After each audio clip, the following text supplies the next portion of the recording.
Switch Station 32 back for another video. Today I'm going to be doing my Final Fantasy 1 collection that I picked up at EB Games.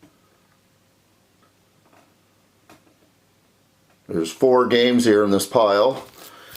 And what happened was EB Games started selling brand new PlayStation 1 games. Now this ain't repackaged or anything like that. This is Sony actually made these games themselves and shipped them to EB Games to be sold here in Canada. And I seen them and I had to pick them up. I wasn't even going to do a video because I was thinking about not opening them. But for the fans that watch the channel, I'm going to open them for you guys. In my opinion, I think this is kind of evidence that the PS5 is going to be backwards compatible. Because I think this was Sony testing the water to see if they do make it backwards compatible with PS1, PS2, PS3. And they probably won't sell PS3 games or PS2, but the PS1 games, I think they're trying to see if they can reprint older games and sell them in a store. And I think that was their test with this. To see if they can do that when the PS5 comes out, or to see if it's going to be backwards compatible or all just digital. And all the games in my EB Games sold out. I don't know how it's sold around the world. I don't know if they sold them all out, but there's definitely none left where my EB Games is here where I live. And I know a lot of people are debating if PlayStation 5 is going to be backwards compatible or not. I kind of think it is, because if you look at the graph where they showed it, it shows PS5, PS4 Pro, PS4.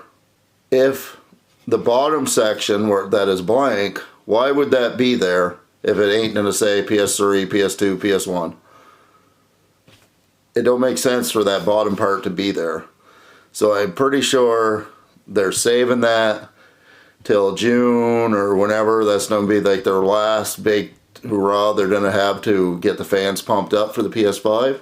And that's another reason why I wanted this. So you can play these discs on HDMI, play them on PS4, PS5. That'd be really cool. And if not, I love Final Fantasy and I love to have these in my collection. I don't have a huge PS1 collection anymore. In fact, I don't even have a PS1 collection. These are the only games I have for PS1. I am going to start collecting PS1 games, but the PS1 games hold a special place. I love the case. I love how they're nice plastic hard case. And there's a lot of good RPGs on that you can still go back and play on the PS1. And I love RPGs. So, saying that, let's get into it. The first one I bought, and you can see up here in the corner, says 1999 Canadian. I don't know what they were in the States. Chrono Trigger and Final Fantasy Chronicles. Now, I've been trying to get Chrono Trigger for my Super Nintendo, because I got the Super NT. That game's worth about $100 to $150 here in Canada, and that's a lot of money to play for a Super Nintendo game. And I try not to pay full price for games. I try to find a good deal on them.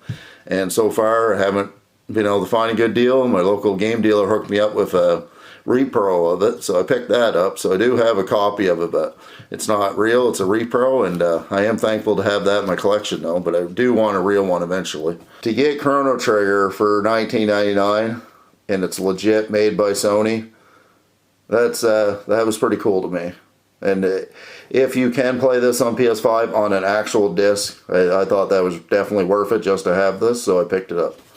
And that was why I originally bought the first one. And then after I got one, I bought 2, and then I bought 3, then I bought 4. I think I'm missing 1. I think there's 5 in the collection, but I got every one that the store had left. So, and I must say, I do feel bad opening these, especially if the PS5 ain't backwards compatible. There's the back. And I must say, I did see other people unbox these, and a lot of people had problems with the cases. The cases were coming broke, so we're going to see how good of luck I have here. There's the front. And that's what I miss about games back in the day. They came with the disc, they came with the booklet, the instruction manual. There's the disc, the artwork behind it, and that's what the other side looked like. Chrono Trigger disc. Really happy to have that disc in my collection, especially with a case. One of the greatest RPGs ever made for Super Nintendo back in the 90s. There's the artwork on the back, really cool. There's the instructional manual. Something really cool is they left the Final Fantasy X for PS2 advertisement on the back. I really like that. That's really neat. As you can see, these booklets actually were like little mini guides. They weren't like an actual guidebook, because guidebooks 400 or 500 pages long, but these did give you a lot of information, especially ones about RPGs. Towns and castles. And then it gets into Chrono Trigger.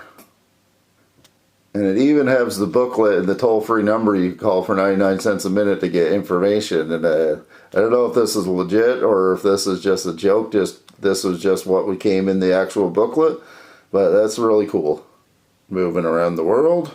And you get a little bit of art down there in the corner. Pretty cool. Advertisement for the Final Fantasy Strategy Guide. I like that. That's pretty neat stuff. Final Fantasy IX. I did just finish Final Fantasy VII Remake, and I thought it was amazing. I see a lot of people complaining about the end and how they're changing it up. And to me, to me, I love it. I like the fact that it's going to be different. I like this little bit of spoilers, but I like the fact that it's going to be a little bit different. And I like the fact that you're not exactly going to know what's going to happen in the next games. Because for me, playing the remake, I just waiting until I got to the end to see the end, and I kind of knew what was happening. And then when it didn't happen that way, I was really excited. So for me, personally, I'm really happy what they did with it. And I cannot wait for the next one. The gameplay, the fighting in it is by far the best fighting in any Final Fantasy game ever. Back. Now, if you're going to go back and play a Final Fantasy, besides the Super Nintendo games, the 3D ones, this one here is the easiest on the eyes, just because of the art style. It's more cartoony, so the more cartoony it is, the easier it is on the eyes to go back to, in my opinion. And this is a great game, Final Fantasy IX. I don't know if you can see that, but I do have a crack in it. But these cases are known to crack. The hinges and everything all snapped off these. That's why it's really hard to find a PS1 game in mint condition. Cover's popped off. It's not broken, it just doesn't want to stay in there. That's what it looks like right there. This one. There's your background art. And disc 2 and 3. This case here is falling apart. The hinges are done on both sides. That's okay. There's the front. Art on the back. I love the art on the back.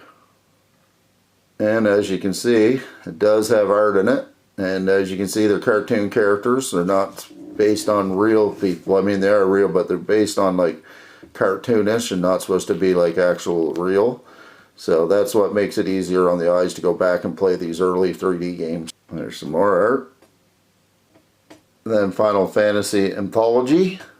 Final Fantasy 5 and 6. Really cool. And Final Fantasy V has never been released in the States at the time, so this is really, really cool stuff. This case seems to be cool. Seems to be alright. Nothing wrong with it. There's the back. I don't know if you can see that, but it does say never before released in the United States. Look at the art on that cover. That's really cool. There's your disc. The artwork behind it, and there's the disc, the artwork behind the second disc. Now, I love that artwork, all hand-drawn stuff. Water paint, love that. Really nice stuff. Glad to have this in my collection. I saved this one for last, the Final Fantasy Origins, Final Fantasy and Final Fantasy II, just because of the artwork, and just because Final Fantasy II is the one that made me fall in love with Final Fantasy in the first place. I never played the original on Nintendo until later on, but Final Fantasy II is the game that really got me started into RPGs. It told the story on other videos, and I really needed this one in my collection. Final Fantasy and Final Fantasy II. Now, I have a complete boxed edition of Final Fantasy II on the Super Nintendo, and I got a pretty good deal with it over the summer. I did put it up in a video, if you guys want to look back at some of my older videos. And there's the artwork of the front. I really, really like that artwork. And there's the back. And I'm glad this case is not broken, because this is my favorite one. I spoke too soon because it is split. The cover does want to come off, but that's okay. White, just like the other ones. And there's the artwork in the back. Pretty nice stuff. Really nice art on them. And in the back, another advertisement for Final Fantasy X2 on the PS2. I like that. I love how they're keeping it nostalgia, not trying to make it look like it was printed in 2020. What are my final thoughts on these? Well, would I recommend them? For sure. If you're a big Final Fantasy fan, if you're looking to go buy them, they're cheaper to buy them in a store than what they are to go buy the originals, although the originals are worth more, obviously. And if you're looking to buy them because you think PS5 is going to be backwards compatible, I would wait, because we don't know that for sure. I kind of think they're leaning towards it is, that because of the way they set the bracket up, but that's just my opinion, and I think it is because I think these are tests. I think these are tests in the water to see if they can sell these older games. I think that's why they put them back out there. That's my opinion of why they put them out there. That I don't know that. I'm just making an assumption about that. But if you like the video, leave a like and a subscribe. It really helps the channel grow, and that'll be Switch Station 32 back for another video.